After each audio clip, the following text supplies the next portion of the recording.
So we stayed in Da Nang for 3 weeks recently, and in this video, we're going to let you know our answer to the question, could we live here? We'll also let you know what it costs, and we'll go through all the criteria we use to determine whether or not a place like Da Nang is somewhere we could see staying longer term. If you love to travel and to find great places around the world where the living is good, this video is for you. I'm Derek. And I'm Kathy. We're a semi-retired couple in our mid-50s who got rid of all of our stuff in 2024 to begin to travel the world full-time. This is Good Life Road.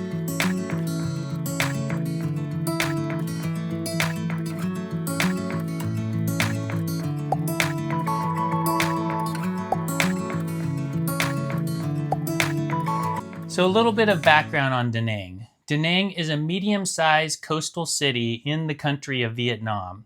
The population of Da Nang is estimated to be around 1.3 million, and it's the 5th largest city in Vietnam. The most widely practiced religion in Da Nang is Buddhism. Da Nang's also estimated to have around 5,000 expats living there and a growing number of digital nomads. So citizens of all countries can apply for a 90-day e-visa to visit Vietnam. It's a short form to fill out online. All you have to have is a passport that's going to be valid for at least 6 months beyond your first day of arrival. And once you fill that form out, we gave about 10 days to get it done, and we recommend that, but it came back in 5. Unsurprisingly, our first criteria when visiting anywhere, or especially considering staying there long term, is safety. Yeah, so Da Nang is considered to have a low to very low crime rate. Of course, precautions are always necessary to be taken wherever you are in the world, especially if you're drinking or out at night.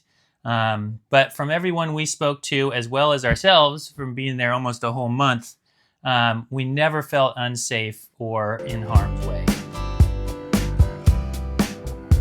So another consideration is climate. Da Nang has just 2 seasons, the dry season and the rainy season. Yeah, we were there at the very end of the rainy season, the last week of January through the middle of February, and it only rained 4 days during that time. Yeah, and the temperatures were very comfortable while we were there. But in May to August, it's the hottest months of the year and also the most humid months of the year. If you haven't already, please take a moment to give this video a like and subscribe. Thank you. Thanks. Da Nang offers easy access to fresh and affordable groceries. Mostly we shopped at the Moon Milk Market because it was on the way back from the beach where we frequently were, and it was convenient to our Airbnb. But we also went to some of the other places. Yeah, there's a lot of little small stalls on some of the side streets run by the local community. And we would often pick up fruits and vegetables for great prices, even eggs. And a way of them showing thanks to us for showing up, they'd pull out a little extra bag and throw in some sprouts and chili peppers. Yeah, it was really very kind. Yeah. So we really enjoyed that part of the shopping experience. Yeah, and we're looking forward to checking out some of the other local markets when we come back the next time. For the 3 weeks that we were in Da Nang, we spent a total of $288 US on groceries. Da Nang has no shortage of delicious restaurants. There were countless great spots to choose from rustic to modern. The meals we ate out were always good. Yeah, and the food is very flavorful and vegetable forward, which we love. Most restaurants cost us between $5 and $12 US to eat out, and they were great. They frequently give you dishes on the side of fresh herbs and chilies to add to your dish, so you get to customize it however you want.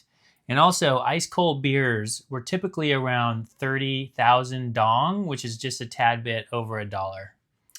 Yeah, and if we never got tired of Vietnamese food, but if you want anything else, there's Korean barbecue, there's sushi, even burgers and pizza if you feel like that. So it's all there. And Da Nang also has some of the best coffee in the world. You should definitely have a salt coffee if you go. It's called a Cafe Moi, and it was my absolute favorite. So please have one for me. Yeah, and I like the Saigon Coffee Black, which was very good if that's your thing. For the 3 weeks that we were in Da Nang, we spent a total of $611 on eating out. And that includes getting coffee as well. And we ate out a lot. So Yeah, we did. We ate well. So I would say the walkability in Da Nang was overall really good. It could be a bit more challenging in some spots, especially if you are mobility challenged, though. Yeah, like on the south side of town, the streets are narrower and it's a little more densely crowded. So sometimes there's not a sidewalk or there's a lot of mopeds on the sidewalk. Yeah, but most of the areas do have sidewalks, and some of them are really wide. And we saw them putting a lot of them in while we were there, like new tiles. It was great to see. And then down along the ocean, there's a beautiful promenade, which is nice and wide and flat and gorgeous to walk on. And if you like getting up early in the morning, the beach scene in the morning is just phenomenal. Highly recommend it. We hardly ever rent a car when we're traveling, so walking and the occasional grab rides were the way to go for us in Da Nang. Yeah, and the average grab ride in Da Nang within the city is only cost us about $2, so very affordable. Yeah, and it was also great that getting to and from the airport was really easy. Most all of the beach areas are within a 15 to 20 minute ride from the airport, and the grab was really easy to hail, and it cost about $3. Yeah. For us, something that's pretty important is to be near water, and Da Nang being situated right on a bay, it had that in spades. The beach there is really nice. The water is a very swimmable temperature, and then it just continues to get warmer as time goes on. The sand is really soft, so we really enjoyed that aspect. Yeah, and on the surfing front, there is pretty good surf there as well. The Mai Key beach area is the best area for waves and for renting the boards. The guys at the rental spots are really helpful and friendly. And you can get a board for about $8 for an hour, and it's only like an extra $2 for each hour after that. Another thing that's great about the Da Nang beach is that there's plenty of room for hanging out, whether you want to be at a beach club or you just want to do your own thing. So it's not just crowded with beach clubs. But the beach clubs are great too. They charge a nominal fee for the chairs, and I think it's 40,000 dong, which is under $2 for the chairs. And they always have shade and a little table. And then they sell food too, which is also reasonably priced, or beers. Yeah, and that 40,000 dong, you could stay there all day if you like. Yeah. Yeah. So there are tons of things to do in Da Nang, whether it's visiting the Lady Buddha statue, which is the tallest female Buddha statue in the world, or to just hanging out at one of the many beach bars or enjoying the outside activities. Lots to do. Yeah, and we also really liked the Da Nang Museum, which covered a lot of the touching history of Da Nang, from the French colonization to the Vietnam War. But there's also a plethora of other amazing things that we love about Da Nang, and we highly recommend you check out our last video where we covered 9 of our favorite things about Da Nang. Yeah. Just after you're done with this, just click on that one. So one of the areas we like to consider when we're thinking about staying somewhere long term is whether or not it has any higher end amenities. We're not fancy people by any stretch, but we do occasionally like to take part in some, higher end shopping or looking around or restaurants or whatnot. Da Nang doesn't have a lot in that category, but what it does have is such high quality and so wonderful that it kind of made up for that, no problem. And it does have higher end resorts for people who like to travel that way. So there are hotel and resort options for that. Yeah, definitely. And there's some really good, like, higher end restaurants and stuff, if that's your thing as well, which we partake in a little bit. Yeah, Da Nang has one of the most welcoming and friendly vibes that we've experienced in our travels to date. And it's also really good to work on partaking in the language a little bit, just with a few simple words like hello, thank you, please. So if you go down that route, which we highly recommend anywhere around the world, it really helps open up doors and kind of shows a lot of respect for the culture and the people you're talking to.